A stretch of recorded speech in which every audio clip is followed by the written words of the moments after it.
আমি বলতে চাই এই 10 দিনের মাথা নয়, 2 প্রজন্ম আপনাদের অপেক্ষা করতে হবে। 2 প্রজন্ম পরে যখন 3য় প্রজন্ম এসে ভুলে যাবে এই ইতিহাস, তখন আপনারা ষড়যন্ত্রের জন্য পাঠিয়ে আসবেন।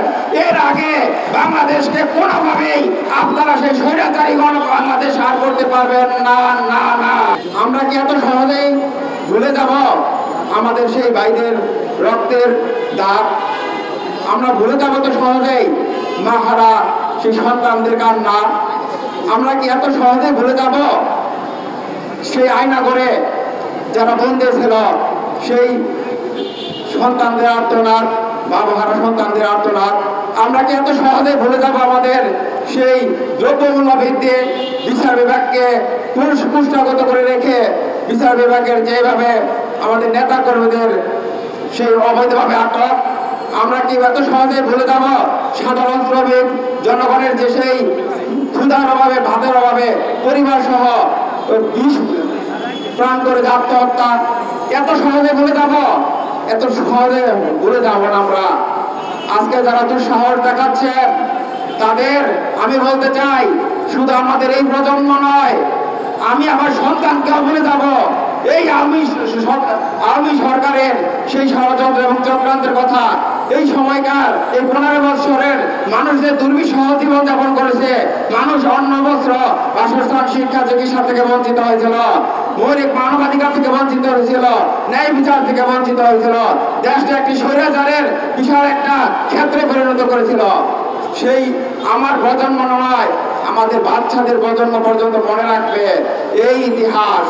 তাই আমি বলতে চাই এই 10 দিনের মাথা নয়, 2 প্রজন্ম আপনাদের অপেক্ষা করতে হবে। 2 প্রজন্ম পরে যখন 3য় প্রজন্ম এসে ভুলে যাবে এই ইতিহাস, তখন আপনারা ষড়যন্ত্রের জন্য পাঠিয়ে আসবেন। এর আগে বাংলাদেশকে কোনোভাবেই আপনারা সেই স্বৈরাচারী বাংলাদেশ আর করতে পারবেন না, না, না। এখন বাংলাদেশের প্রত্যেকটি ক্ষেত্রে আইন বিভাগ, বিচার বিভাগ, শাসন বিভাগ থেকে শুরু করে সকল বিভাগে যারা স্বৈরাচার এই সরকারকে সাপোর্ট করেছেন, আস্তে আস্তে করে তারা সকলেই পদত্যাগ করেন। যদি আপনারা পদত্যাগ না করেন তাহলে এই রাজপথে নেমে সাধারণ জনগণ ওই আপনার কর্মক্ষেত্রে সামনে গিয়ে অবস্থান কর্মসূচি করবে। আপনারা ভাববেন না যে দলীয় নেতৃবৃন্দ এসে আপনাদের সামনে দাঁড়াবে। বাংলার জনগণ 90% জনগণ এখন সচেতন হয়ে গেছে। গণ অধিকার পরিষদের সভাপতি বিপিনুল হক নূরের নেতৃত্বে আপনারা দেখেছেন কিভাবে ছাত্র সমাজ জাগ্রত হয়েছে এবং বৈষম্য বিরোধী ছাত্র আন্দোলনের সকল নেতারা আজকে বিপিনুল হক নূরের যেই সুন্দর প্ল্যান পরিকল্পনা ছিল সেটাকে যেভাবে বাস্তবায়ন করতে পেরেছে আপনারা দেখেছেন। এই সরকার বলেছিল তার শক্তি, সাহস, সামর্থ্য এবং আধিপত্য দিয়ে 41 সাল পর্যন্ত থাকবে, কিন্তু আপনারা দেখেছেন খোদা যখন নারাজ হয়ে যায় তখন আর কিছু দিয়ে তা রক্ষা হয় না। আজকে বিপিনুল হকের যেই সুদূর প্রসারী প্ল্যান পরিকল্পনার কাছে আজকে এই স্বৈরাচারী সরকার হার মানতে বাধ্য হয়েছে। এখন একটি কথা আছে, স্বাধীনতা রক্ষা অর্জনের চেয়ে রক্ষা করা কঠিন। এখন আপনাদের অবস্থান কর্মসূচি কন্টিনিউয়াসলি সজাগ থাকতে হবে।